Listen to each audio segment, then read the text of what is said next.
The 2021 MLB season is here, and although the seats may not be full, your bankroll has the chance to be. Greg Hoops Peterson has you covered for every game, every day this season, along with comprehensive analysis and angles for getting to the window while celebrating the walk-off winners and blown saves of what will be a wild season.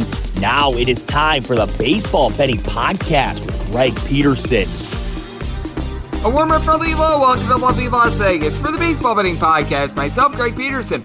We've got a great podcast for you. It's in the second segment. Going to be joined by Quinn Mortimore. He does great work over there with Diamond Digest. He focuses mostly on the St. Louis Cardinals, and as we know, things are getting very intriguing out there with that National League wildcard on. Thanks to the Cardinals' win on Monday, they are a half a game back of the Cincinnati Reds, had tied at half a game back with the San Diego Padres. So we're going to be talking about that race. We're going to be talking about just in general what the Cardinals need to do to be able to get into the postseason, the outlook for them. So going to have some fun there. Then in the final segment, going to give you guys a sign total on every game on the betting board for this Tuesday, and a little something I like to call touch them all. First things first, always love to be able to answer Twitter questions on this podcast. If you got one or two ways to be able to fire those in. First one is my Twitter timeline at gunit_81. Keep in mind, letters EM. Name does not matter, so as per usual, please do send these into the timeline. Other way is via an Apple Podcast review. If you rate this podcast 5 stars, it is very much appreciated. And then from there, you're able to fire in whatever you'd like to hear on this podcast via that 5-star review.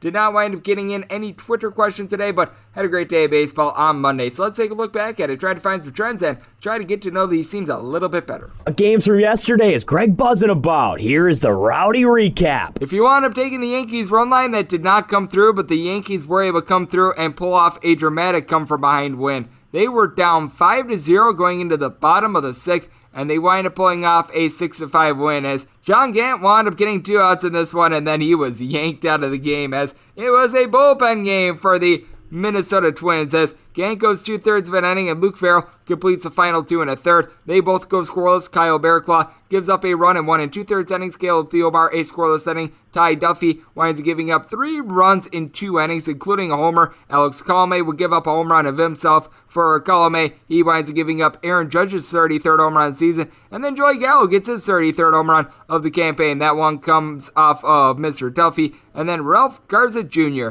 came in for the 10th inning, gave up an unearned run, so that was relatively brutal. As for the Yankees, Luis Eel did a better job of being able to command the ball than he did against the Toronto Blue Jays, in which he wound up having 7 walks in fewer than 4 innings, but wound up getting lit up in this one, giving up 5 runs over the course of 6 innings, including 3 home runs. Going deep for the Minnesota Twins, Miguel Sano, don't you know he's got 27 home runs so far this year. Ode Polanco, his 30th home run season, and Byron Buxton was able to get his 14th, but Andrew Heaney and Albert Abreu combined for 2 scoreless innings, and then Aroldis Chapman, Clay Holmes goes scoreless in the 9th and 10th inning to be able to get the Yankees into the winner's circle. And for the New York Yankees, they have been playing quite a few one-run games recently. If you take a look at them for the season when it comes to their record in one-run games, now 25-17. Meanwhile, the Minnesota Twins are actually 23-19 with that regard, so they haven't been too bad, but certainly a tough one if you're a backer of the Minnesota Twins. This one was tough for the Washington Nationals in that they just couldn't muster anything. 3-0, they lose to the Miami Marlins. Sandy Alcantara gives up 1 hit over the course of 8 innings. He had a perfecto going into the bottom of the 7th. He was dominant. Dylan Floro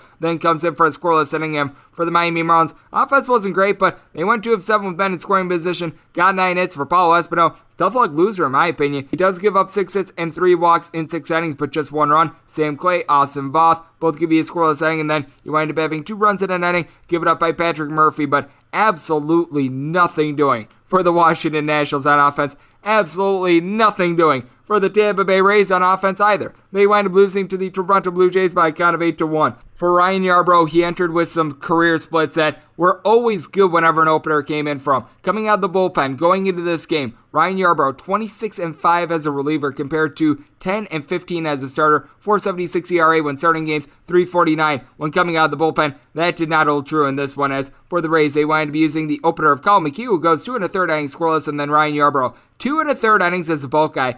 He didn't necessarily give a lot of bulk as he gave up 7 runs, 10 hits in total, including a home run. Going deep for the Toronto Blue Jays off of him, Bo Bichette, his 24th home run season, and then Vlad Guerrero Jr. would take the MLB lead with his 45th home run season. That comes off of Adam Conley, who winds up giving up that solo home run over the course of his 1 1/3 innings. Nick Anderson, good to see him off the injured list, and Lewis Head both give a scoreless inning. And for the Rays, their lone form of offense came in the 9th inning. Austin Meadows, his 25th home run season, now a 99 RBI, by the way, as that comes off of Trevor Richards as Alek Manoah. He was masterful in this one. Gives up 1 hit, punches out 10 over the course of his 8 innings, so he certainly had it going on. Speaking of having it going on, my New York Post play of the day, and Adam Wainwright. We took the St. Louis Cardinals, and they won by a count of 7-0 for Wainwright. He just continues to deliver. Has now given up 3 runs or fewer in 13 out of his last 15 starts. 6 scoreless innings in this one. TJ McFarland, Alex Reyes, and Cody Whitley. I'll give you a scoreless inning, obviously, in the second segment with Quinn Mortimore. We're going to be talking a little bit more about the Cardinals, but for Wainwright, now 16-7. Second most wins in the big leagues for the Cardinals. They do wind up leaving 12 men on base, but they went 7-18 with runners in scoring position, so that was more than enough. And Paul Goldschmidt gets his 25th home run of the season. He winds up being able to get that one off of Rich Hill, as Hill winds up giving up 3 runs over the course of 5 innings, including that bomb. And then Yency Diaz, he winds up getting 4 outs out of the bullpen, gives up 4 runs in the process. So Ethan Embry, Miguel Castro, they come in, they give you a scoreless inning, and Trevor Williams has to clean up the final 2 outs of the game. And for the Mets, 0-7 with men in scoring position. That is par for the course for the Metropolitans. Par for the course for the Texas Rangers is getting destroyed by the Houston Astros. 15-1 the final in this one, as you wind up getting home runs number 1 and 2 of the career of Jose Siri. Siri, tell me about these home runs. First and second home runs of the season. Fortunately, I do not have any voice-activated devices, or else I would have set those off right about now. Alex Bregman, he goes deep off of A.J. Alexiou. They're coming out of the bullpen in this one. We're going to get into that in a second. His 10th home run season. And then you wind up having Yordan Alvarez go deep twice. 29th and 30th home runs of the season. Spencer Howard was the starter, and, well, he didn't even give a good open in this one. Gives up 6 runs and he got 4 outs. That's just terrible. Wes Benjamin, 2/3 of an inning, giving up a run. And then A.J. Alexy, who wound up having a pair of really good starts with the Rangers. They have him come out of the bullpen. Why? I have no idea, but he gives up 6 runs in 3 2/3 innings. He looked like a fish out of water. It was a really stupid move by the Rangers to kill his confidence after a pair of good starts, leave him as a starter. So the Rangers, they continue their incompetence as Hyun-Jin Young comes in. He gives up 2 runs in 2 1/3 innings, and Charlie Culberson gave the team a scoreless inning. And for the Texas Rangers, not a lot doing on offense, as for the Astros, Jake Odorizzi winds up leaving this game after getting just 4 outs. Didn't allow a run. Christian Javier, 2 2/3 innings, giving up a run in the process. And then Phil Maton was able to give you 2 scoreless innings. And then Blake Taylor, Brooks Raley, Yimi Garcia all come in for a scoreless inning. So the Astros certainly were able to get the job done with these. Yu Darvish, not looking good for the Padres. 9-1. The Padres wind up getting just completely whipped up upon by the San Francisco Giants. And for Darvish, he gives up 8 runs over the course of 4 innings, including 4 bombs. This is a guy, Yu Darvish, that all of a sudden has an ERA that's hovering right around 8 over his last 12 starts. And in this span, he has given up 4+ runs in 9 of those starts. Tim Hill, along with Sean Anderson, Greg Salmon, I'll give you a scoreless inning, and Dinelson Lamet gives up 1 run over the course of his inning. For the Padres, they go 1-7 with men in scoring position, as it was a very good bullpen game here from the San Francisco Giants. Dominic Leone, 2 scoreless innings. You wind up giving 2 scoreless innings out of Kervin Castro, if you're wondering who that is. So am I, but he came in and he looked solid. You wind up having Zach Liddell give you 1 2/3 innings scoreless. Jose Alvarez, Camilo Duval, both give you a scoreless inning. And then Jarlin Garcia gives up 1 run in his 1 1/3 innings, but going deep for the Giants in this one. Brandon Belt, 24th home run season. Tommy Lassell, 5th home run season. Mike Yastrzemski, 23rd of the season.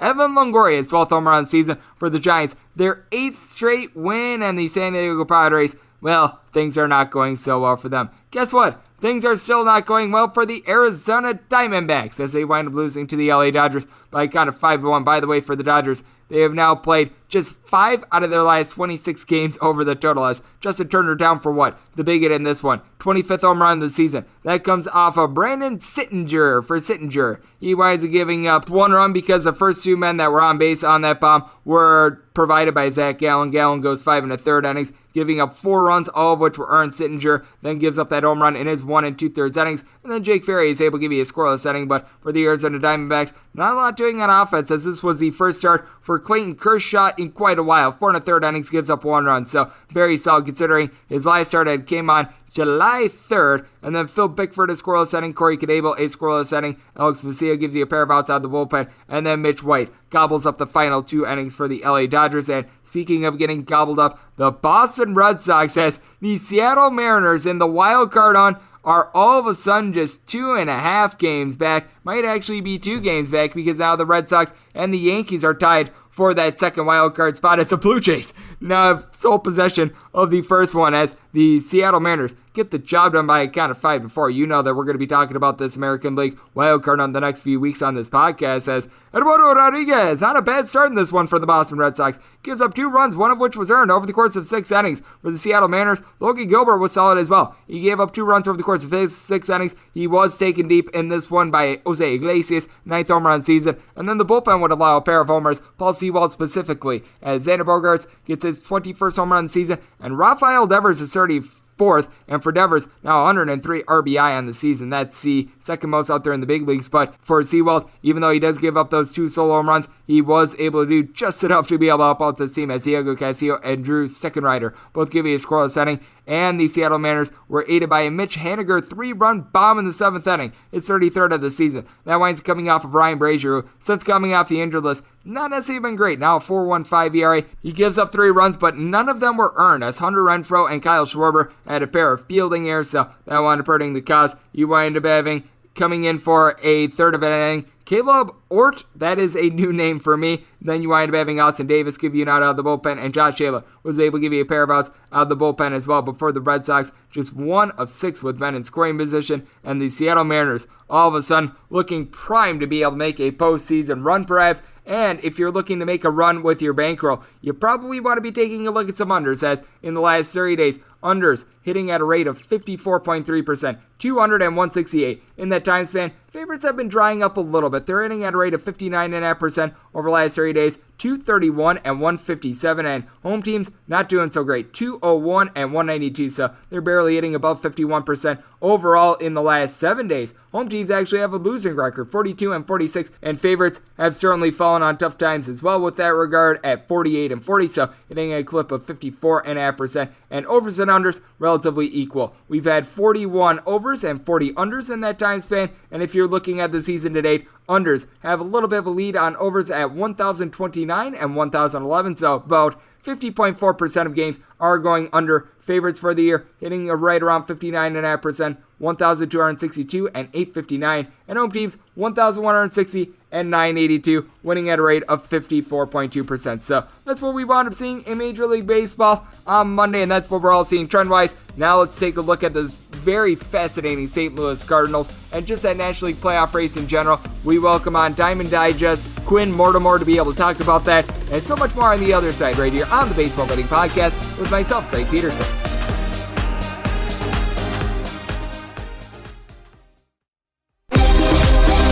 Greg is calling in a pinch hitter from the Overtime Network hotline.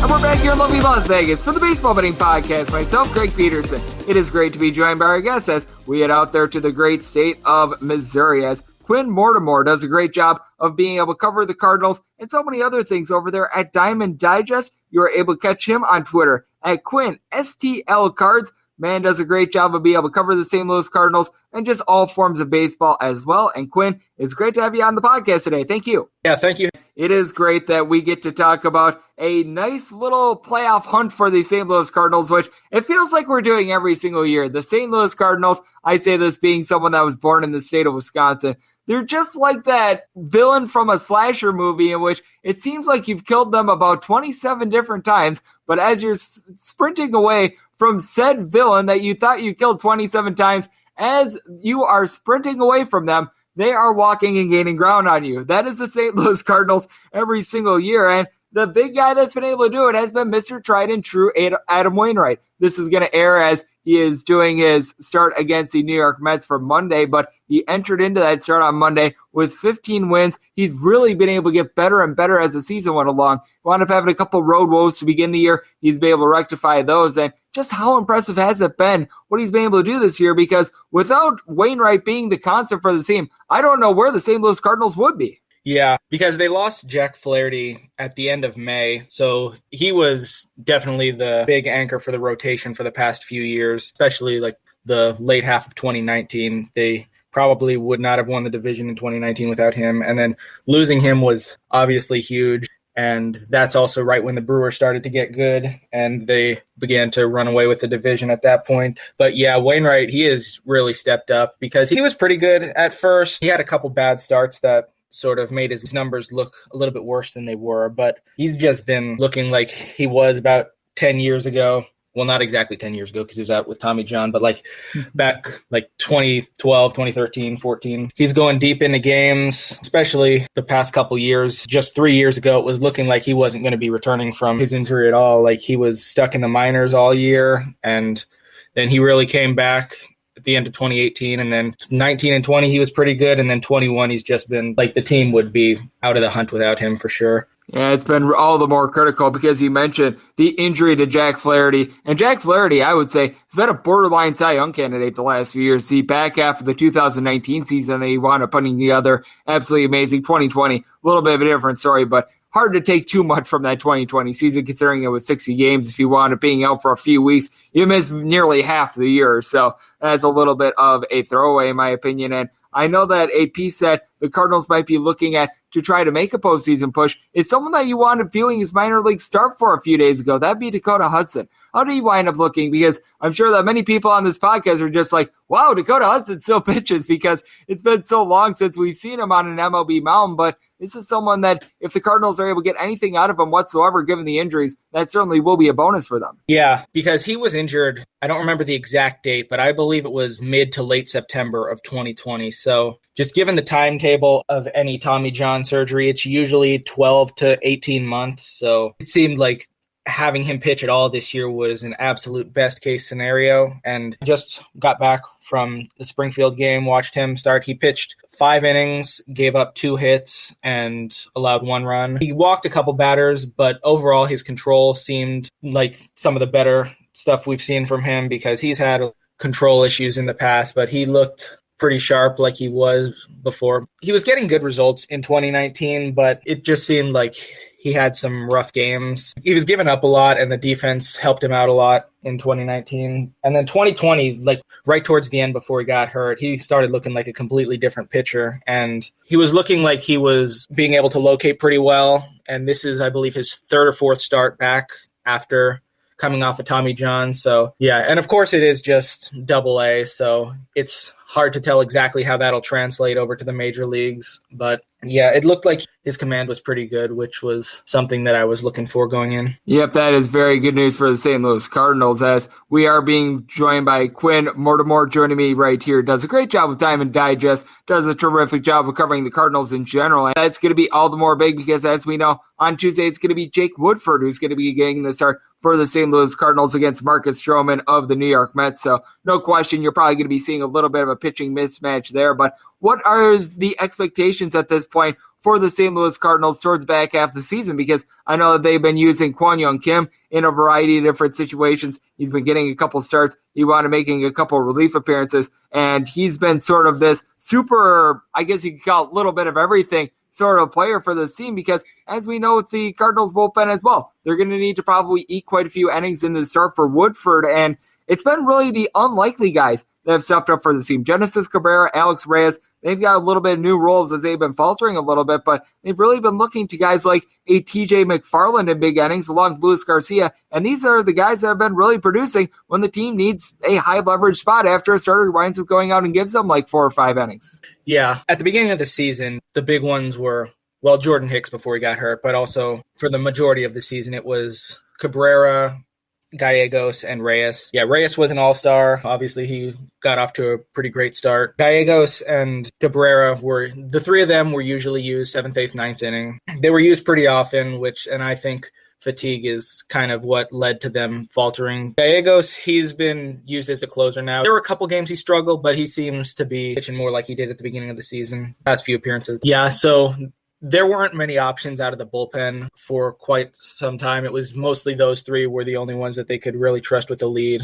And then Helsley started to look a lot better towards the end, but he ended up getting hurt So yeah, McFarland and Garcia, they've been great pickups. The Cardinals just a lot of times just needed innings, especially when the starters didn't go, because again, like losing Jack Flaherty was pretty big. Carlos Martinez, he had a down year, but they needed innings from him, and he ended up getting put on the 60-day IL. And so, yeah, part of the reason why they picked up J.A. Happ and John Lester at the deadline, just because they needed starters. Yeah, also Woodford, he was kind of up and down. He wasn't great at the beginning of the year. He's been up and down from Memphis. And then when he finally came back about 2 weeks ago, I believe it was, he's looked a lot better. It seems like he kind of transitioned into Kim's starting role after Kim had a kind of bad start against the Brewers, I believe it was, and then Woodford took over and pitched 5 innings of relief. So yeah, now they've kind of switched spots. There's been a lot of moving parts, especially lately with the uncertainty around Reyes, but seems like Kim's mostly going to be a reliever going forward and Woodford's going to be a starter. And also going back to Hudson is probably going to be a reliever, so that's probably what the bullpen is going to look like for the remainder of the season. Yep, it was very intriguing that Happ along with John Lester were traded for at the deadline, because felt like they were just looking to get guys to be able to eat innings, and from the sounds of it, that pretty much was the case, as Quinn Mortimore is joining me right here on the podcast, does a great job with Diamond Digest. And when you take a look at this postseason race in general, the St. Louis Cardinals certainly do have a tough road ahead of them. They're going to be playing a lot of games with the Milwaukee Brewers, but the good news is a team that they're really in contention with for that second wild card spot, the San Diego Padres. They're going to be getting a series with them within the next few days. As we know, the Cincinnati Reds are a team that they are towards the top of that wild card standing as well, depending on when this winds up coming out. They'll either be about a half a game up on the San Diego Padres, depending on their result, or they're going to be perhaps a half a game back. But certainly for the Cincinnati Reds, they are going to be one of those teams that are giving chase. But with the Cardinals entering into Monday, just one game out of the wild card, how realistic do you think it is that the Cardinals are going to be able to make the postseason? Because if the Cardinals do make it, they're going to have to earn it. But at the same time, we've seen the Reds be very shaky in front of them, and the Padres just look completely lost at this point. Yeah, the big thing was this weekend was huge because it was the last time that they played the Reds, so they definitely needed to keep them close. The Cardinals, they're coming off probably the toughest 2-week stretch of the season. They had the Dodgers and a few against the Brewers and the Reds. I would say right now the front runners are the Reds, just because they are currently tied with the Padres as of when this is recording. The Padres have a pretty tough schedule. They've got another series with the Dodgers, and they've got about 10 more with the Giants. And also the Dodgers and Giants, they're kind of fighting each other, so they're both trying to win the division. Neither of them want to go to the wild card game, of course. So they're 2.5 games apart right now, so they're not going to be playing their backup guys against the Padres. So the Padres are really going to have to fight to get some wins, which I think they can do, but they haven't looked like most people expected them to, especially the past month or two. Yeah, the Reds, they've got a pretty easy schedule going forward. They've got 9 against the Pirates, 4 against the Nationals, but they do have 3 games against the Dodgers and 2 against the White Sox. So I've got a few games against top teams and then a lot against teams that aren't in it and aren't competitive right now. The Cardinals, they're going to have to, if they want to make it, they're going to have to beat some pretty good teams. They've got several against the Cubs. Although the Cubs aren't in it, I'm sure they would rather keep the Cardinals out of it because they've got to play the Mets, who are also a little bit behind, but they're definitely in the race as well. They've got the Padres, quite a few left against the Brewers. I believe there's 7 more. And the one saving grace for them against the Brewers might be that they are very close to clinching the division. They might be wanting to rest some guys up before the postseason starts. We'll just have to see about that. They will be probably fighting for the number 1 overall seed, but they're also probably going to want to get their regular guys some rest before the postseason. They won't want to have Burns, Woodruff, Peralta go deep into games. They'll probably just be making sure that everybody's just ready for the postseason. The Cardinals, it's definitely going to be an uphill battle. The standings are pretty close right now, but they've got a much tougher road ahead. Not as tough as the Padres, but the Reds definitely smooth sailing for them. Yep, and what is really intriguing with the Cincinnati Reds is just the ups and downs that the team has had all year, which makes the fact that the St. Louis Cardinals wound up taking the last 2 games in that series very beneficial, because the Reds, they get 2 series against the Pittsburgh Pirates. I think we both agree the Pittsburgh Pirates not necessarily so great, as we do have Quinn Mortimore joining me on the podcast. And if the Cardinals wind up making the postseason, what do you think is going to be the biggest reason why not, because I mentioned all the pitching and everything, but I do take a look at this bunch, and what I do think is really helping out the Cardinals is that they've really been a below average offense ever since the beginning of the month of June. But I do think that Paul Goldschmidt coming on the way that he is and Nolan Arenado having north of 30 homers, that is certainly going to be helping this team. No question. As we were talking about, this is a bullpen that has been taxed due to the injuries that we've seen with some of the frontline starters. But if Paul Goldschmidt can continue to hit like this and just continue to come up big in a lot of these situations like he has been, it's going to give the St. Louis Cardinals, in my opinion, at minimum, a shot of being there in the final week of the season. I think the offense has the potential to get them there. Arenado, he's gone through some really hot stretches. He's gone through some cool stretches throughout the season. He's been really up and down. But the series against the Reds, he had the deciding home run in 2 of the 3 games. So his presence was definitely needed there. And Goldschmidt, I think he's cooled off a little bit lately, but since June in general, he's been pretty good. Some of the best of Paul Goldschmidt that we've seen as a Cardinal. Yeah, there's been some other guys who have kind of stepped up. Like DeYoung has been our everyday shortstop pretty much since 2017. They gave him an extension for a while, but he's been struggling. He's had his moments, but overall he's not had a great season so far. And they've just put Edmundo Sosa out there, and he's filled in pretty nicely. He was one of the better hitters in June. And Lars Nootbaar, he also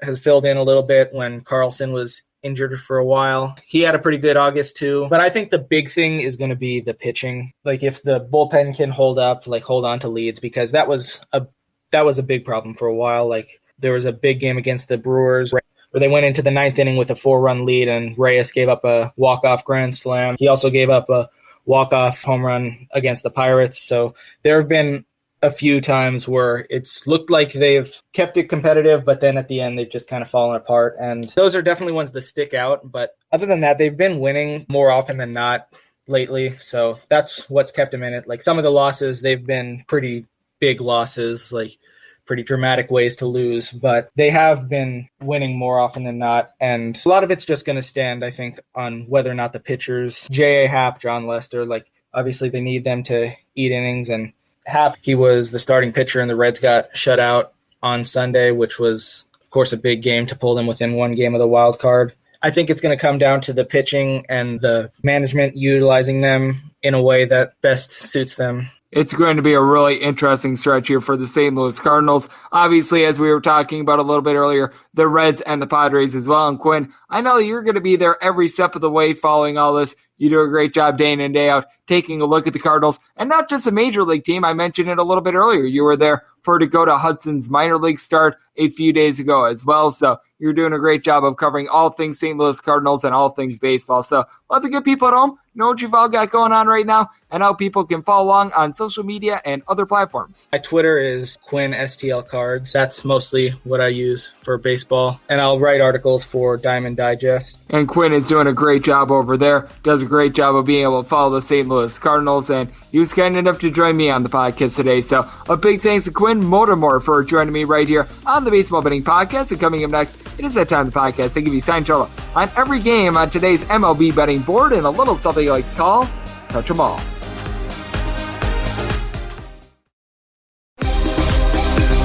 Welcome back to the Baseball Betting Podcast with Greg Peterson, as we're off to a quality start, and now it's time to walk it off in a grand fashion. We're back here in lovely Las Vegas for the Baseball Betting Podcast. Myself, Greg Peterson. Great to have Quinn Mortimore on the podcast. Does some terrific work over there with Diamond Digest. Does a great job keeping his finger on the pulse of everything that we've got going on with the St. Louis Cardinals and just baseball in general. So big thanks to him for joining me in the last segment. Now it is that time of the podcast to give you a signed total on every game on the betting board for this Tuesday and a little something you like to call Touch 'em All. If a game is listed on the betting board, Greg has a side and a total on it, so it is time to touch 'em all. Do note that as per usual, any changes that are made to these plays will be listed up on my Twitter feed at gunit_81. We're going to be going National League games first, then the American League games, and any interleague games are going to be at the bottom. So going to keep this all nice, clean, and easy there. So let's get started with that first National League game of 901-902 on the betting board. The Cincinnati Reds, yes, we are on to Cincinnati, and they're onto the road to face off against the Pittsburgh Pirates.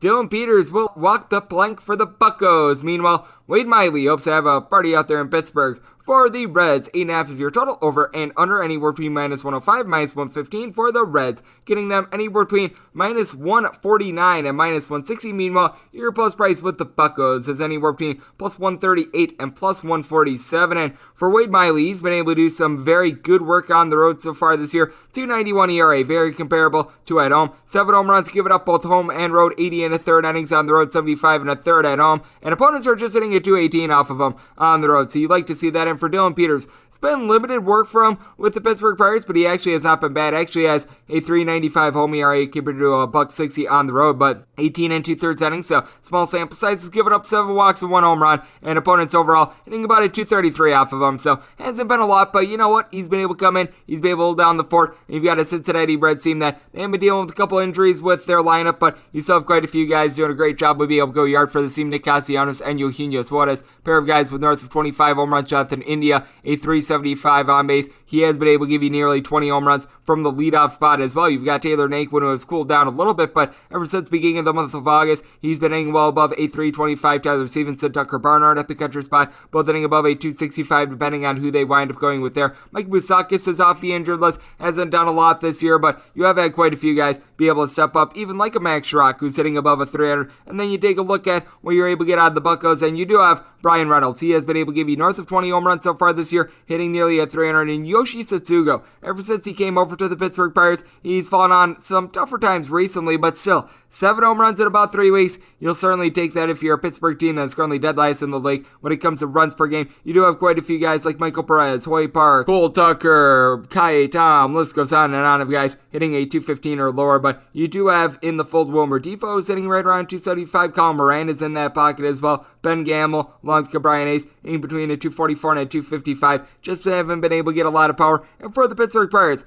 bullpen has actually been halfway decent for this team. David Bernard, a sub-2.5 ERA. Jason Shreve has been okay. Chris Drain is able to give you multiple innings. He's got a 3.71 ERA, so got a couple of solid arms there. And for the Reds, they've been able to show up their bullpen as well. Lucas Sims seems to be coming into his own recently. You've had some very good innings recently out of Michael Givens, along with Luis Sessa, their trade deadline acquisitions. Michael Lorenzen is someone that I like. He's got a 3.20 ERA, so I do think that you have a pretty nice edge here with the Reds. It all becomes a question of money line or run line with them, because I do anticipate this being a little bit of a lower scoring game. When you take a look at the Reds, getting them right around a plus 105 on the run line, I was willing to take this as long as I was getting any plus price, so get a day shot here. Also wound up taking this all 8.2, so going under along with that Reds run line. 903, 904 on the betting board. The Chicago Cubs that throw to face off against the Philadelphia Phillies. Kyle Gibson is going to be going for the Phils. Adrian Sampson is on the bump for the Cubs. The Cubs are finding themselves as underdogs of anywhere between plus 175 and plus 181. Meanwhile, if you're taking a look at the Phillies, you're going to be getting it anywhere between minus 190 and minus 210. 9 is your total.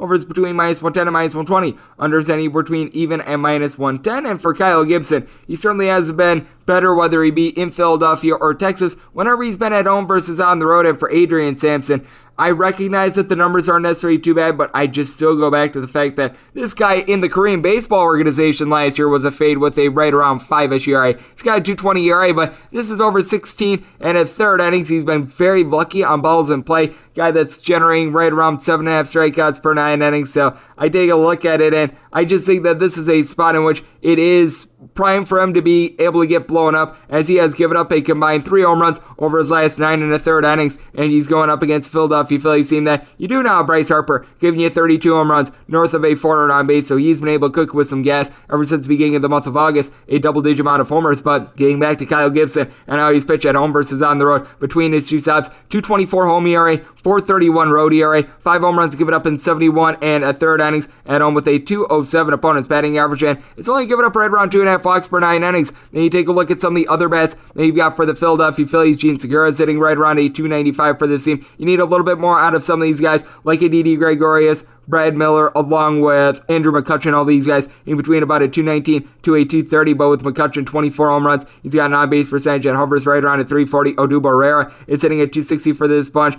getting something out of Matt Joyce with LPs fresh off the injured list for this team. And then you take a look at the bullpen for the Phillies, and Archie Bradley has had a really rough go of it. Actually wound up having, surprisingly, a good stretch during the season, but you just take a look at him over the last, I would say, about 15 or so days. He's got an ERA north of 8 in the last 2 weeks, so that is not great. Connor Brogdon is someone that I don't have a lot of faith in. JD Hammer starting to get a little bit hammered, but still has actually been halfway decent for this team. Then you take a look at the flip side and what you're going to be able to get out of the Cubs, and you've got Ryan Tepera, Craig Kimbrell. Oh wait, all those guys are traded, so that means that you're looking at guys like Manuel Rodriguez, Michael Rucker. Cody Hoyer has actually been solid ever since coming over from the Chicago White Sox, and Scott Efros has been halfway decent, but this bullpen has certainly fallen on some tough times. And then when it comes to the Cubs, you do have a couple guys who are doing a good job for this team. Frank Schwindel has been able to give you 7 home runs over the last 15 days for this team. Patrick Wisdom is still generating a home run every 11 or so at bat, so his batting average has fallen to 236. Rafael Ortega is hitting a 285, and you've got quite a few guys hitting right in the neighborhood about a 225 to 235 in Robinson Chirinos, Wilson Contreras, along with Ian Happ. But I will give Happ this. He has been very good ever since the beginning of the month of August in this time span. He has been able to give the team 12 home runs. He's hitting right around like a 350 with regards to the on-base. His total batting average has now gotten to right around a 300 in this time span. But then you've got David Bodie, Sergio Alcantara, along with Jason Hayward. These guys hitting a 220 or lower. So it is a tough situation. I think that Sampson just going to get absolutely destroyed. And the Cubs offense actually hasn't been overly terrible. So I do take a look at this spot. I do think that it is primed for some runs. I set this all at 9.7, going to be going over. And for the Phillies, set them as right around a minus 235 to a minus 240 favorite. If you're looking at the run line, you're able to get them right around a minus 105, even in some, I guess you could call it other jurisdictions, more around a minus 102. So I'm going to take that run line of the Philadelphia Phillies to go along with that over. 905, 906 on the betting board. You've got the Washington Nationals, and they're going to be playing us to the Miami Marlins. Jesus Luzardo is going to be going for the Fish. Eric Fetty-Wap is going to be going for the Washington Nationals. I think that there's a little bit of question mark as to whether or not Fetty is going to be going for the Nationals, but I have this handicapped as such. And right now, DraftKings has a line on this game with the Nationals at minus 165 plus 145 on the Fish. 8 is your total. Over is minus 120, and the under is even. If we're getting these numbers, going to be looking at the over because I set this all at 8.7, and I want to say the Nationals as a minus 143 favorite. So if I'm able to get a plus 145 on the Miami Marlins, I'm going to take it now.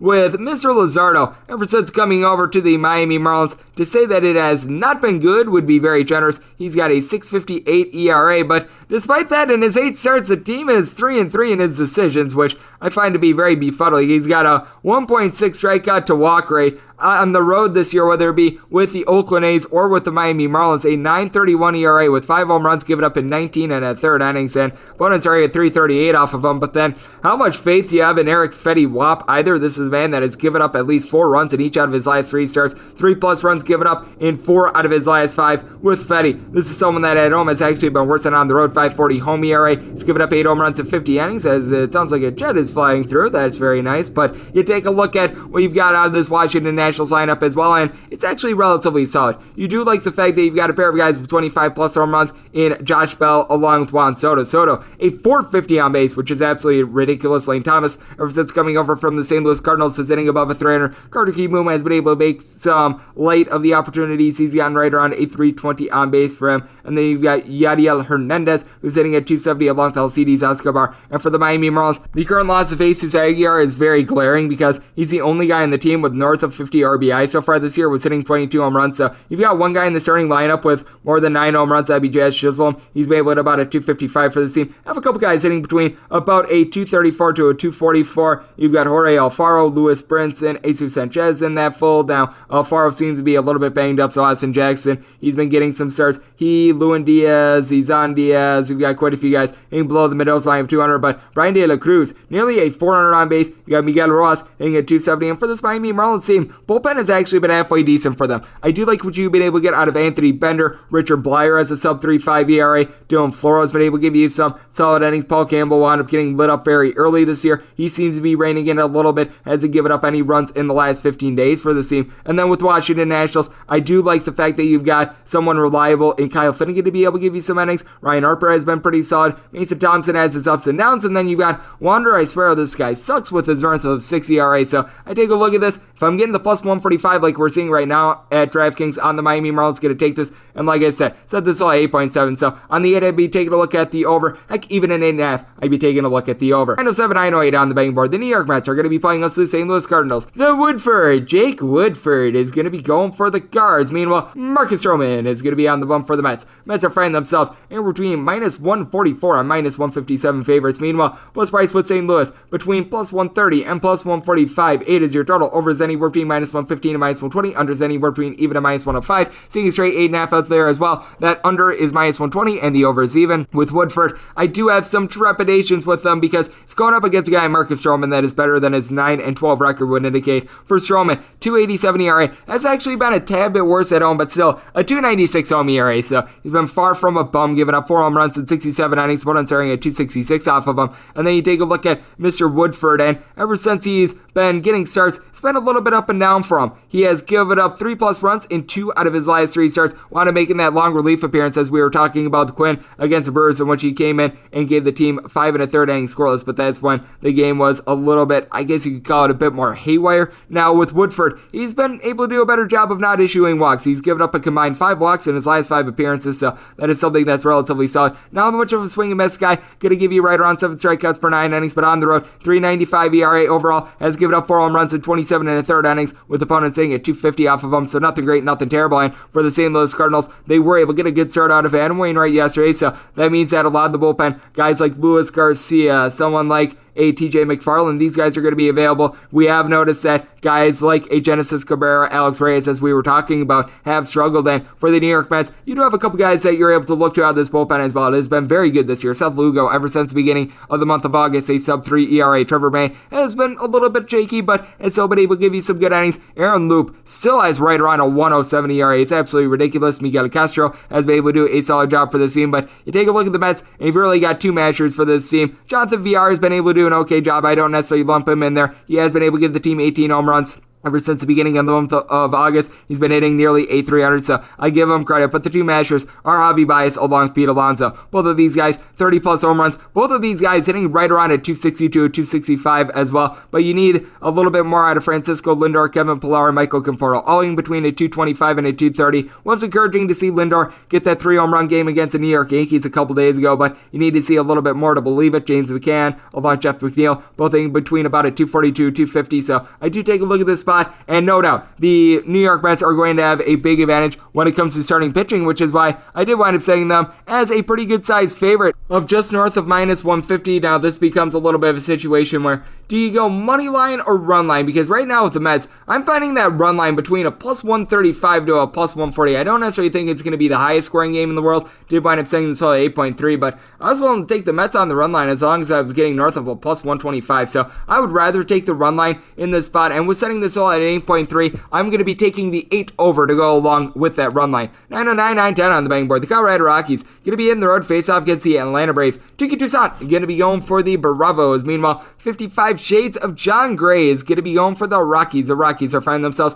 as underdogs, anywhere between plus 150 and plus 165. Meanwhile, if you're looking at the Atlanta Braves, anywhere between minus 165 and minus 179 is your price, with your total of 9 over and under between minus 105 and minus 115. And for John Gray, he has been able to do a relatively solid job for the Rockies. No question, he has been better at home than he has been on the road, and that's this entire Rockies team. But with the Rockies, they're now 15-17 in their last 32 road games after they were 6-33 to begin the year on the road. So it's not great, but at the same time, they have been a little bit better recently, with Gray 4.68 road ERA compared to a 3.79 home ERA, but has given up just 5 home runs in 57 2/3 innings on the road. Opponents are hitting at 287 off of him, which is going to be a little bit of an issue because you do take a look at this Atlanta Braves team, and you've got so many guys in this lineup that have at least 24 home runs so far this year. Ode Soler, he's been able to give you 14 home runs really since the beginning of the month of July. He, along with Dansby Swanson, Ozzie Albies, Austin Riley, Freddie Freeman, Adam Duvall, all have been in that fold of at least 24 home runs so far this season, with Freeman and Riley,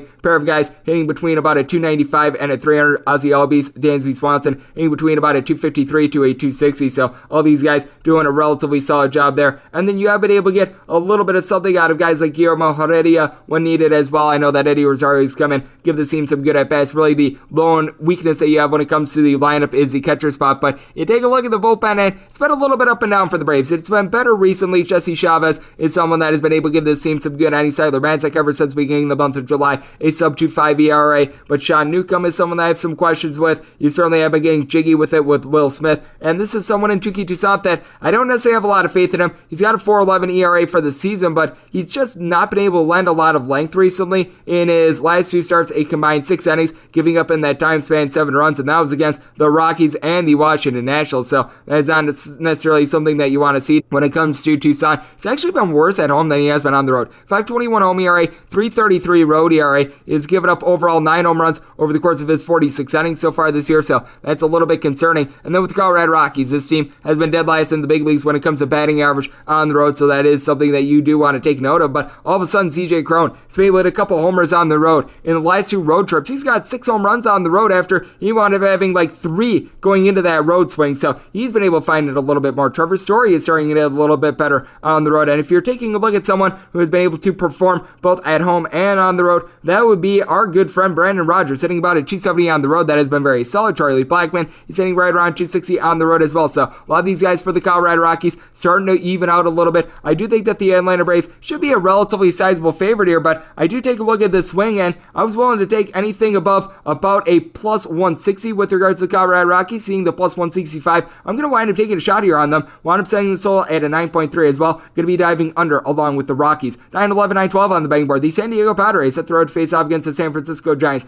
Jake Arrieta is going to be going for the Pods. Meanwhile, Anthony DeScalfani is going to be on the bump for the Giants. The Giants are finding themselves anywhere between minus 153 and minus 160. Meanwhile, plus price with the Pods is anywhere between plus 140 and plus 143. 9 is your total, seeing straight 8.5 out there as well. On the 8.5, over is minus 125, and the under is plus 105 on the 9. Under is between minus 115 and minus 120. Over is between even and minus 105 for Arrieta. It has been a no good, very bad, terrible stretch for him between his times with the Chicago Cubs along with the San Diego Padres. In his last 10 starts, the team is 0-10 in those starts, and he's got an ERA that hovers right around 10 in that time span. His last start actually wasn't overly terrible, giving up 3 runs in 5 innings against the Houston Astros, but he has now allowed at least 3 runs in, I believe, now 9 out of his last 11 starts. It has just been ghastly awful for him so far this year. He is giving up 2.2 home runs and 3.9 walks per 9 innings. Overall, opponents are hitting well above a 300 off of him. And then you take a look at Anthony DeScalfani. Overall, 3.33 ERA. If you take out of the fold his starts against the LA Dodgers, he's got more like a 2.2 ERA. It's actually been a tad bit worse at home than he has been on the road, but he's given up just 3 home runs in 55 innings in San Francisco. So I do like the way that he's trending. And for the San Francisco Giants, a top 3 bullpen out there in the big leagues. Guys like Jarlin Garcia, Zach Liddell, the starter from yesterday, Dominic Leone, these guys have been pretty rock solid now. That obviously means that the Giants bullpen going to be a little bit more depleted, but you take a look at all these guys, they're able to go yard for you. You've got Brandon Belt, Darren Ruff, Lamonte Wade, Brandon Crawford, Mike Yastrzemski, Chris Bryant, all these guys with at least 15 home runs so far this year.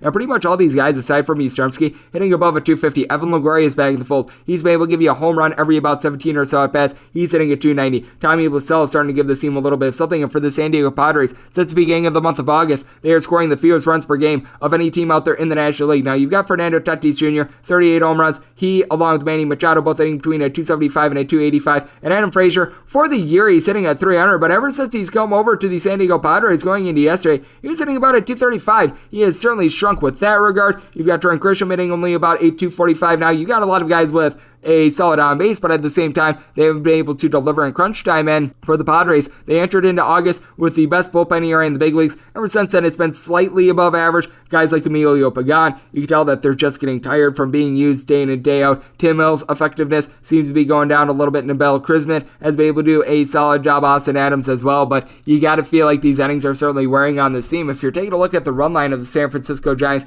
you're able to find that right around a plus 125. With Jake Arrieta out there on the mound, I think that we're going to be seeing plenty of runs, so I'm going to be taking that run line. Did wind up setting the total at 9.1 as well, so going Giants run line to go along with the over of 9. 9.13, 9.14 on the betting board. You've got the Arizona Diamondbacks in the road face off against the LA Dodgers. Tony Gonsolin is going to be going for the Dodgers. Meanwhile, Luke Weaver is going to be on the bump for the Arizona Diamondbacks. 8.5 is your total. Over is between minus 110 and minus 125. Meanwhile, the under anywhere between minus 110 and plus 105. If you're looking at the Dodgers, anywhere between minus 133 and minus 255 is your price. Meanwhile, if you're looking at the Arizona Diamondbacks, Diamondbacks. It is anywhere between plus 205 and plus 212. And for Luke Weaver, it has been interesting ever since he's come off the injured list because he hasn't made a lot of appearances, and prime Luke Weaver is actually relatively solid. I don't know if we're necessarily getting prime Luke Weaver here. He has given up 4 runs in 11 innings in his 2 starts since coming back, only 1 home run and 2 walks allowed, but that was against the Texas Rangers and a Padres team that certainly has been scuffling recently, so I don't necessarily stick a lot into those numbers. Meanwhile, for Gonsolin, you can't expect him to necessarily give you a lot of length. He has pitched once since the beginning of the month of August. That was a few days ago against the St. Louis Cardinals, going 3 innings,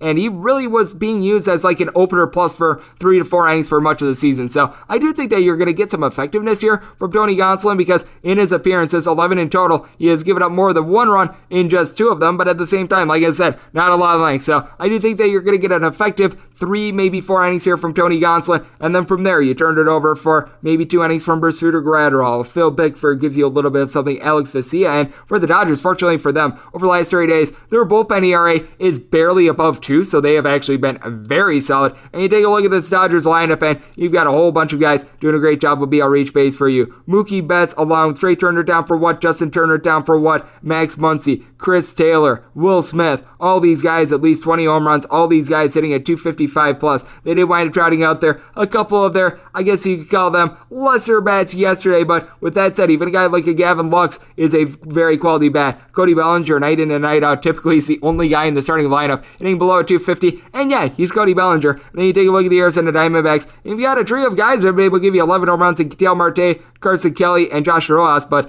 that's an issue when these guys are leading your team in home runs. Now, for the Marte Parte, he's hitting at 320, so that has been relatively solid. You've got Mr. Rojas, he's been able to hit right around at 265. You've got someone in David Peralta hitting in that neighborhood as well. You've been able to get a little bit of something in a small sample size out of Henry Ramos, but I want to see a little bit more out of a 29-year-old because he was coming into the game yesterday hitting at 286, but that was over the course of 14 at-bats. They're really trotting out there some young guys here as the Diamondbacks are, and for the bullpen, it certainly has been ups and downs for them. You've had Miguel Aguilar not give you a whole heck of a lot of anything. Joe Manatipley is back for the team. He's got a sub-4 ERA, and when I have to say that a sub-4 ERA is solid, that's bad because you got guys like Brete guys with a 7 ERA. So the LA Dodgers certainly do have a lot of advantages here, but once again, you've got to question whether or not they're going to be able to get a good start from Luke Weaver or not. I was willing to roll the dice as long as I was getting north of a plus 210. And I barely got there, so we are going to take a shot here because with Tony Gonsolin, like I mentioned, you're not necessarily going to get a lot of innings, so that does lead to a little bit of mystery bullpen. And if you're taking a look at this total, I personally want to make it an 8.8 because I do think that both of these teams are going to be able to generate a little bit of offense, so going to be going over along with the Arizona Diamondbacks. 915, 916 is actually going to be in conjecture with 921, 922 because we've got a double dip between the Cleveland Indians and the Minnesota Twins. In 915, 916, you've got Joe Ryan going for the Minnesota Twins and Tristan McKenzie going for the Cleveland Indians. You're going to be finding relatively similar numbers on both of these games, so I'm going to do them all together as in 921, 922, you've got the Indians going with Logan Allen and Charlie Barnes. Right now in both of these games, you're finding the Minnesota Twins anywhere between about a minus 120 to a minus 130 favorite, and your plus price with the Minnesota Twins is anywhere between a plus 110 to a plus 120. Right now in that Allen versus Barnes game, you've only got minus 130 on the Twins and plus 110 on the Cleveland Indians, but in both of these games, you've got a 6.5 total with juice on the over of anywhere between minus 120, minus 125 with the under anywhere between even and plus 105. So the fact that we've got similar numbers actually makes this very easy, but you take a look at both of these spots, and I did wind up setting the Minnesota Twins as a little bit of a favorite in the Logan Allen versus Charlie Barnes start. I wound up setting Barnes as a minus 119 favorite, and then I wound up making Tristan McKenzie the favorite of minus 124 with the Indians. So I'm certainly going to be taking a look at the plus price with the Indians in that one. With the Allen versus Barnes start, right now the only line out there is at DraftKings, so right now that's a little bit more hold mode, so as long as I'm able to get a minus 120 below that with the Twins, I'd be willing to take a shot there. But you take a look at both of these games, I'm going to be looking under in the McKenzie versus Joe Ryan game, going to be looking at the over in Barnes versus Allen at anything below a 7, just because with Logan Allen, he has been a bit of a train wreck, to put it very politely, for the Cleveland Indians. He's got north of a 6 ERA, so that has certainly not been great. But then you take a look at the numbers for Tristan McKenzie, and he has actually been very good recently for the Cleveland Indians. He has overall for the year a 4.44 ERA. Certainly had his walks issues at the beginning beginning of the year. He wound up starting out going into the All-Star break with right around 6.5 to 7 walks per 9 innings, but you take a look at what he's been able to do ever since the beginning of the month of August. In his last 6 starts, he's posting up right around a 1.75 ERA. In that time span, the walks have went dramatically down. He has given out 4 walks in his last 6 starts. He very nearly wound up throwing a no-hitter against the Detroit Tigers. He has been really cooking with some gas, and in this time span, he is getting right in the neighborhood of about 11 strikeouts per 9 innings. So Tristan McKenzie coming on strong, and for Joe Ryan, he's actually looked very solid himself. He wound up going 7 innings, giving up 1 hit against the Cleveland Indians in his second career start last week, but I do think that the Indians are going to be able to figure him out a little bit more. You got to feel like they wound up taking a little bit of inventory from that last start, and you got a pair of guys for the Cleveland Indians who have been able to do a solid job in the middle of the lineup of being able to supply some bombs. Franmil Reyes along with Jose Ramirez, a combined 61 home runs between these two guys. Both of these guys hitting between about a 250 to a 255 along with Ryan Lavarnway. And then when you take a look at what you're getting out of some of these other guys, you've got Harold Ramirez along with Miles Straw hitting between about a 260 to a 270. Amid Rosario has been hitting north of a 280 as well. And I do have a little bit more faith here in the Cleveland Indians bullpen in this Tristan McKenzie versus Joe Ryan game as well, because you've got Emmanuel Clase, who has a sub-2 ERA so far this year. Blake Parker has been able to do a nice job for this team. Brian Shaw's giving you some good innings. Nick Wickren has been a little bit all over the place, so that has been a little bit of an unmitigated mess, to say the least. He's got a 6 ERA over the last 15 days for this team, but you have been able to get some good innings there. Meanwhile, with the Minnesota Twins, Alex Colomé has been a big, giant waste of money. You've had certainly some ups and downs when it comes to guys like Ore Alcala. They're kicking the tires right now on Kyle Barraclough. Danny Colombe has certainly had trials and tribulations as well. And then you take a look at the Minnesota Twins, and you do have quite a few guys that are able to go yard for you. You've been able to get some very good production out of Mr. Ore Polanco along Josh Donaldson, north of 20 home runs. Polanco has now reached 30 home runs. He's hitting at 280 for this bunch, but you've got a lot of guys that they are currently hitting a 220 or lower. Ryan Jeffers, Ben Rotfeld, Andrelton Simmons, Miguel Sano, Max Kepler, Jake Cave, list goes on and on. I will say, for Sano, now 27 home runs. He's got right around a 340 on base ever since the beginning of the month of August. Josh Donaldson right around a 350 on base. And you do have Luis Arias along with Byron Buxton in between a 290 and a 305, but you can tell that Buxton has not been the same since coming off the injury. Let's also keep in mind that the Minnesota Twins had to play a 10-inning game yesterday, and now they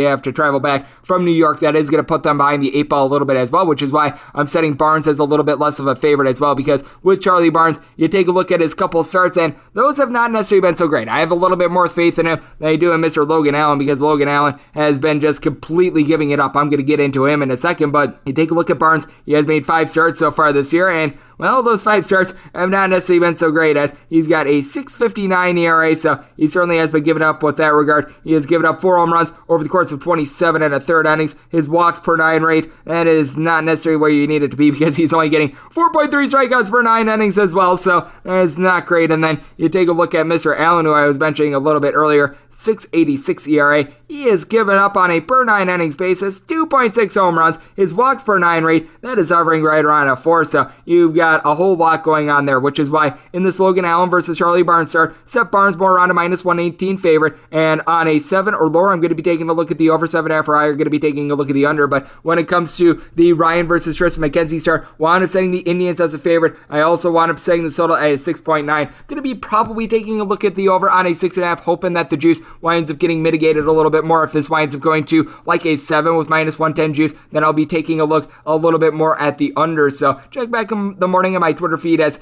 typically with these twin bills, you are going to see some moving parts with them, but that's where I'm at right now with them. 9:17, 9:18 on the betting board. The New York Yankees are going to be hitting the road to face off against the Baltimore Orioles. Alexander Wells is going to be going for the Royals. Garrett Cole is going to be on the bump for the Yankees. The Yankees find themselves as north of $3 favorites on the road, anywhere between minus $3 and minus $3.65. Meanwhile, if you're taking a look at Wells and company, you're going to be getting them between plus 255 and plus 293, and your total on this game is 9. With the over, it is anywhere between minus 110 and minus 120, and the under is anywhere between even a minus 110. You gotta feel like the New York Yankees are going to be a little bit distraught after the Orioles actually wound up taking 2 in their previous series, and I believe that the Yankees have now lost 5 times against the Baltimore Orioles so far this year. They have a winning record overall for the season series, but they haven't necessarily fared the best against the Baltimore Orioles. Now, with Garrett Cole, ever since he's come off the COVID-19 injured list, he has actually been very good for this team. And take a look at him in his 5 starts. He has allowed a grand total of 5 runs, 4 of which were earned, 2 home runs in this time span. His walks, he has given up a grand total of 6 of them, so he has very much been dialed in. I give him a lot of credit there.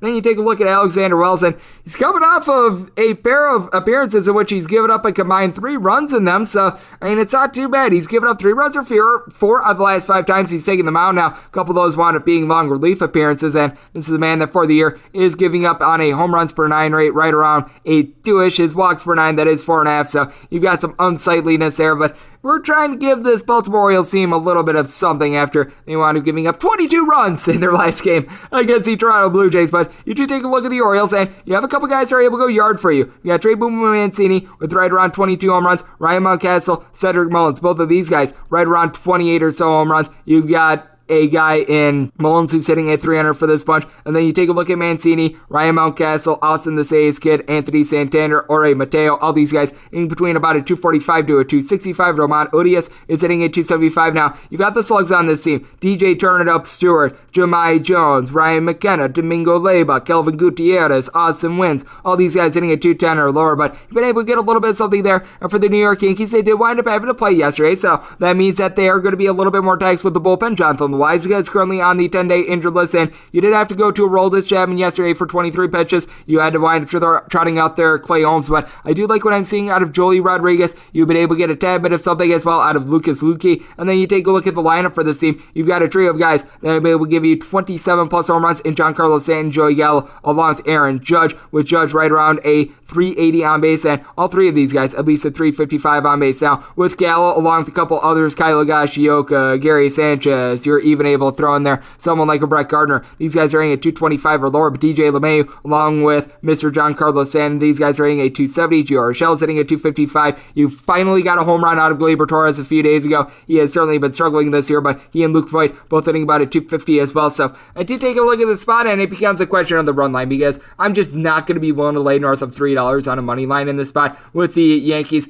That run line is minus $2. Oh, good grief. I was willing to lay on the Yankees run line up to about a minus 170. And if you're taking a look at the Baltimore Orioles run line, it is a plus 175 with a home team that is going to have extra at-bats in the 9th inning and an offense that's able to give you a little bit of something. I am not bold enough to take the Baltimore Orioles on the money line in a Garrett Cole start, but if you're giving me plus 175 on the run line like I'm seeing across Vegas, I'm going to wind up taking the Baltimore Orioles run line in the spot, because I do think that this is going to be a little bit higher scoring game. I set this all at 10, so we're going to be going over, and we're going to be going with the poopy Baltimore Orioles on the run line. 919, 920 on the betting board. The Tampa Bay Rays at third face-off against the Toronto Blue Jays. Jose Barrios is going to be going for the Blue Jays. Drew Rasmussen is going to be going for the Rays, and what is going to be the New York Post play of the day, as we find the Rays as underdogs, anywhere between plus 115 and plus 122. Meanwhile, if you're taking a look at the Jays, it is anywhere between minus 125 and minus 135. 9 is your total. Over is minus 115, and the under is minus 105, making the Rays a New York Post play of the day, because I wound up setting them as a favorite in this spot. With Drew Rasmussen, he has been absolutely spectacular for the Tampa Bay Rays. Now, he's not necessarily giving you a ton of length. He's won 4 to 5 innings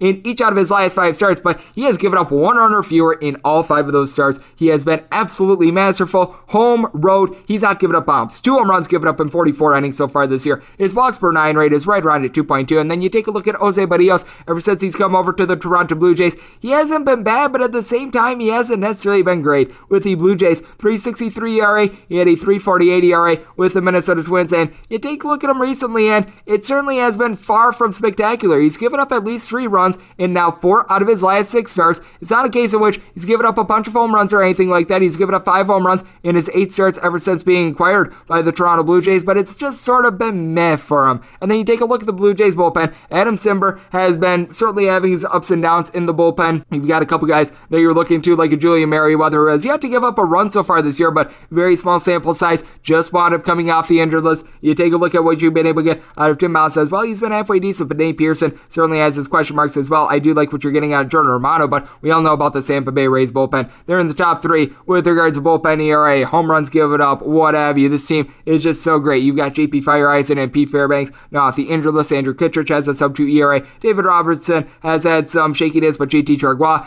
ever since getting picked up, a sub-2 ERA. You now get back Nick Anderson as well. That is huge for this team. And then you take a look at the Tampa Bay Rays, and this is a team in which you've got a quadrant of guys who have all given you at least 24 home runs so far this year. Brandon Lau, Austin Meadows, Nelson Cruz. You're able to chuck in there Mike Zunino as well. And with a lot of these guys, they don't necessarily have the world's greatest batting averages, but at the same time, they've got great on bases. You got G-Man Choi hitting about a 240 with a 350 on base. Yandy Diaz, 255 batting average, 360 on base. Now you are dealing with Wander Franco, who is having that 38 or so game on base streak, currently on the injured list, but still, even someone like in Austin Meadows, who I mentioned a little bit earlier, 230 batting average, 315 on base. So you've had a great job there from this team, and the Rays leading the big leagues with regards to runs per game. The Blue Jays, they also have a high-powered offense, as you've got a guy in Vlad Guerrero Jr., who entered into yesterday, tied for first in the league in home runs with 44, hitting about a 320 for the year. George Springer is back ever since the All-Star break in terms of home runs on a per at-bat basis. He's been one of the best players in the league. Marcus Semien, he's been able to supply 39 bombs. He's hitting a 270 Boba Shit along to Oscar Hernandez, both hitting above a 290. Both of these guys, 20-plus home runs. Lourdes Gurriel, so hitting about a 285 as well. So you've got a lot of things going on, but I do think that Drew Rasmussen going to be able to tame these bats. I think that Jose Barrios going to give you an okay start, but at the same time, I've got a lot of faith in the Tampa Bay Rays bullpen, which is why I am making the Rays money line the New York Post play of the day. I was willing to lay a price, so getting a price, I do like that. Also wound up saying this all at 8.8, so going to be going under along the New York Post play of the day of the Rays. 921, 922 is part of that twin bill between the Twins and the Indians, so we go to 923, 924. The Walker Texas Rangers hit the road to face off against the Houston Astros. Zach Greinke is going to be going for the Astros. Meanwhile, Jordan Lyles is going to be on the bump for the Rangers. The Rangers are finding themselves as big underdogs, and we're between plus 185 and plus 195. Actually, a plus 198 out there as well. Meanwhile, with the Houston Astros, anywhere between minus 204 and minus 225 is what you're laying. 9 is your total. Over and under, anywhere between minus 105 and minus 115. For Greinke, he certainly has been giving up the deep ball quite a bit this year, but he has been a whole heck of a lot more effective on the road than he has been at home. And if you've noticed, the new Globe Life Park has been one of the more pitcher-friendly ballparks out there in baseball. For Greinke on the road, a 2.89 ERA compared to a 4.46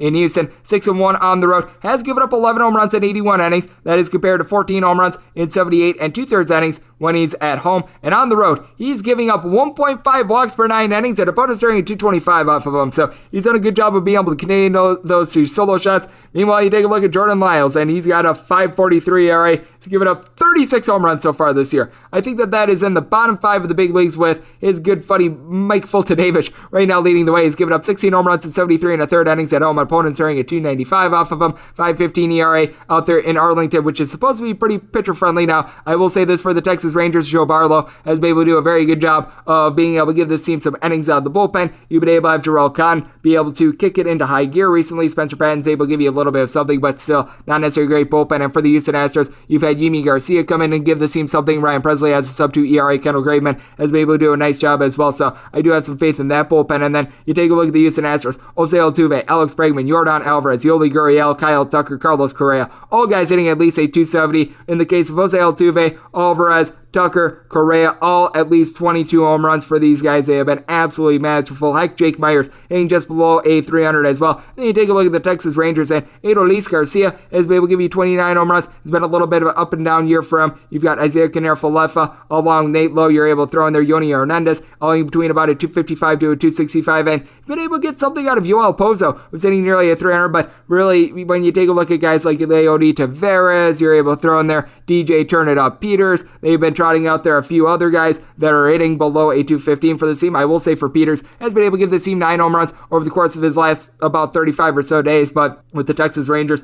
they are scoring the fewest runs per game of any team in the big leagues ever since the All-Star break. So that, no question, is an issue. And then you've got a Houston Astros team that has been a top 5 offense all season long. So I do take a look at this spot. I wound up saying the Astros is right around a minus 195 on the money line. When you take a look at the run line, you're getting that anywhere between about a minus 130 to a minus 135. I was willing to lay the minus 135 on the run line for the Houston Astros. So I'm going to be taking a shot there. Also did wind up saying this all at a 9.2 because I do think that the Astros get to Lyles. So take that run line of the Astros to go along the over. 925, 926 on the betting board. The Kansas City Royals are going to be playing against the Oakland A's. Frankie Montas is going to be going for the A's. Meanwhile, Jackson Keller is going to be on the bump for the Royals. The Royals are finding themselves as underdogs here, anywhere between a plus 140 and a plus 145. Meanwhile, if you're looking to lay it with the Oakland A's, anywhere between minus 154 and minus 160, and 9 is your total. The over is minus 150. 215, and the under is minus 105 for Cowher. Certainly has been a little bit of a tough time of it for him at the big league level. He was able to do a good job of being able to tear it up at the minor league level and was one of the higher rated prospects,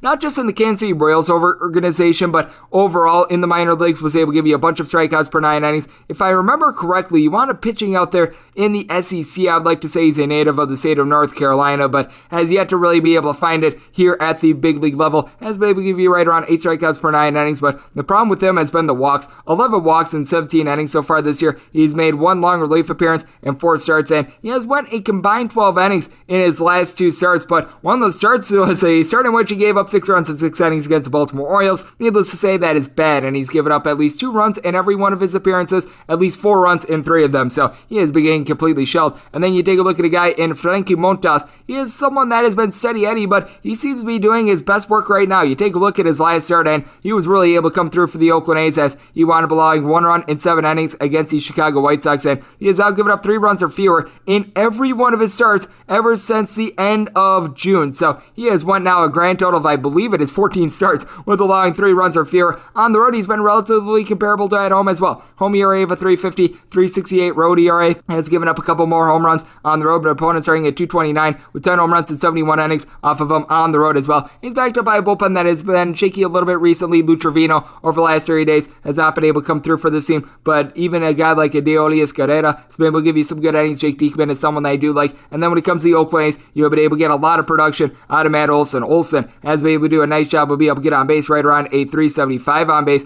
and his home runs, that is well north of 30, as he's been able to pound out 34 of them so far this year. And you've got a lot of guys on this Oakland A's team that have above a 350 on base overall for the season. Josh Harrison, Mr. Olson, who I want to mention a little bit earlier, Starling Marte of the Marte Parte, Tony Kemp, Mark Canha. So you've been able to get some good production there. For Matt Chapman, he has been able to really catch some fire recently. Overall for the year, he has been able to give you 25 home runs. He has been dealing with a little bit of an injury, so you do want to be monitoring this because he's got now 11 home runs ever since the beginning of the month of August. So that injury might be a little bit costly, but you do have Jed Lowry also hitting right around 250 for this bunch. Sean Murphy along Seth Brown between 14 and 16 home runs apiece for them as well. And then you take a look at the Kansas City Royals, and at this point, it's just become whether or not Salvador Perez is going to be able to hit north of 45 home runs this year. He's got 42 bombs. He and Whit Merrifield both hitting between about a 275 to a 280, and then you've been able to have Adalberto Mondesi come back. He's been able to do a little bit of something. He and Andrew Benintendi along with Enzo Roberto only between about a 250 to a 267. You've had a couple guys that do need to pick it up. Ed Olivares, Ryan O'Hearn. You've got a little bit of a new catcher in Sebastian Rovero in there. Hunter Dozier. These guys are in below a 230. Carlos Santana as well. So that has been a little bit of an issue. But for the Kansas City Royals, ever since the All-Star break, top 6 bullpen ERA. You've been able to get some good innings out of Jake Brents and Scott Barlow. I do like what you're getting out of Josh Staymount and Domingo Tapia as well. So you've got a little bit of something there, but I do think that Jackson Cowher is poised to give up quite a few runs in this spot. I did wind up saying this at 9.8 because I do think that Cowher is really going to give it up here, and I wound up saying the Oakland A's on the money line is right around a minus 165. On the run line, I'm willing to lay a little bit of a price right now, seeing this between even money and minus 105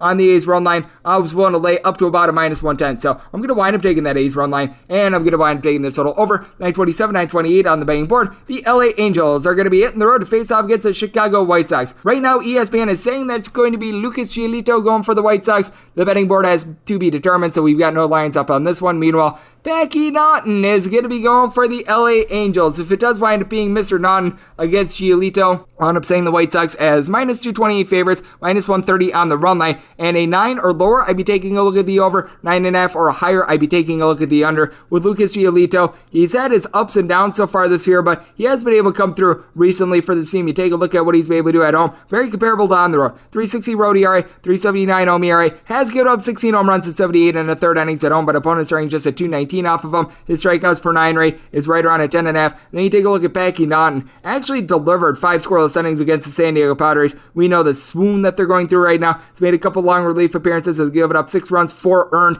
in 14 innings so far this year. Has yet to give up a home run, but you take a look at what he wound up doing at the minor league level now. He was out there at Salt Lake City for quite a while, but he is someone that's going to give up the deep ball. His command has been a little bit shaky in past years as well, especially at the minor league level. And you take a look at the Angels, and you're not getting a lot of offense from this team. For Shohei Ohtani, ever since July 28th. He's hitting right around the Mendoza line with 8 home runs, so he certainly has cooled down. You've got David Fletcher, Jared Walsh, Phil Gosselin hitting between a 270 to a 280, but for David Fletcher, ever since the beginning of the month of August, hitting more like a 235. Jared Walsh has 4 home runs ever since the All-Star break. Luis Rengifo, along with Jack Mayfield, both hitting a 205 or lower max. As he's been able to give you a tad bit of something, but things have been drying up there. And then for the Angels, Andrew Wantz has actually been able to do a solid job out of the bullpen, and I really like what you're able to get out of Rossiel Iglesias as a closer of this team. Kyle Tyler has been able to give a little bit of long relief. Would not be surprised if he winds up getting a couple innings here, but you've got guys like Junior Guerra and company that it's hard to trust. And then even though they struggled a little bit, Liam Hendricks, Craig Kimbrell, both of these guys are still very solid. I love the fact that you've been able to have Ryan Tepera give you some good innings. And for the Chicago White Sox, this certainly is a team that does a great job of being able to get on base, and they do a good job of being able to move the runners over. Yoel Moncada right around a 380 on base. He, Jose Abreu, Leury Garcia, along with Eloy Jimenez, only between a 258 and a 268, with Mr. Abreu currently leads the MLB in RBI with 107. He wound up having 10 home runs in the month of August, so he has certainly eaten it up. Yasmani Grandal, ever since coming off the injured list, this guy has been absolutely amazing. Since coming off the injured list, he has made 42 plate appearances. He's got 6 home runs, and in this time span is hitting a 452, so that has been very good for this team. You've also got Cesar Hernandez with north of 20 homers. He's been a little bit more of a reserve ever since being acquired, but certainly has been able to give this team a little bit of something. So for that reason, saying the White Sox is a sizable favorite, like I said, at minus 228, I'd be willing to take a shot on them on the money line, most likely looking more at the run line, which I made them minus 130. If they're laying a run and a half, and 9 or lower, going to be taking a look at the over. 9.5 or higher, going to be taking a look at the under. 929, 930 on the betting board. The Seattle Mariners are going to be playing host to the Boston Red Sox.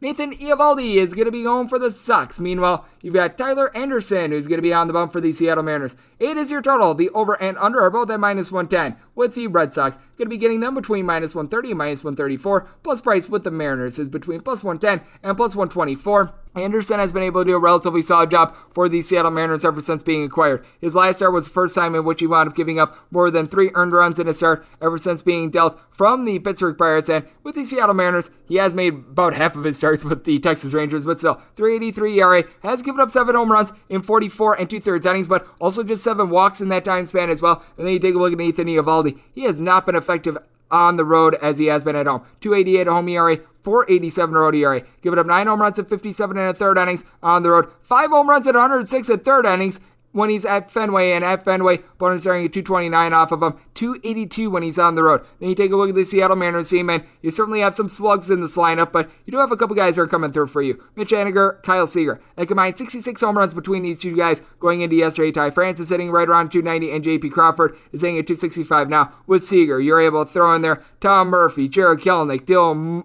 Moore, Orde Mamalois, Cal Raleigh, all these guys are hitting at 215 or lower, but Abraham Toro hitting about a 300 ever since being dealt from the Houston Astros. Then you take a look at the Boston Red Sox, and this team is recovering from COVID-19. Kike Hernandez is back in the fold. He, Kyle Schwarber, Hunter Renfroe, Christian Vasquez, Jose Iglesias. Only about a 254 to a 264 for this bunch, with Schwarber along with Renfroe. 27 plus bombs out of both of these guys. Xander Bogaerts is back, 20 home runs. He's hitting at 300. Rafael Devers, over 100 RBI, 275 batting average, 33 home runs. JD Martinez, 25 home runs as well, so that has been pretty rock solid. He and Alex Verdugo are both hitting right around 285. The big question with this Red Sox team, the bullpen. Matt Barnes has been out for quite a while for this team. They now have Erikazu Sadamoto back in the fold. That is very good because he's got right around a 3-ish ERA, so they're able to utilize him. Darwinzon Hernandez is back in the fold for this team, but Ansel Robles, ever since being sent from the LA Angels, he's got a north of 5 ERA, so you certainly do have your question marks there. When it comes to the Seattle Mariners, you've still got a team that's clawing very hard to be able to make the postseason. I wound up saying them as an underdog, but I was willing to take them as long as I was able to get a plus 115 or greater, so we're going to be taking a shot here on the Mariners. And when it comes to this total, I take a look at Eovaldi, just not the same guy on the road, so I set this all at an 8.6, so going to be going over along with the Mariners, and wrap things up with the interleague game. 9:31, 9:32. The Milwaukee Brewers hit the road to face off against the Detroit Tigers. You've got the Battle of Peraltas as Willie Peralta goes for the Tigers. Freddie Peralta on the bump for the Brewers. Brewers find themselves anywhere between minus 198 and minus 210. Meanwhile, your plus price with the Tigers is anywhere between plus 175 and plus 187. 9 is your total. Over is minus 115, and the under is minus 105. And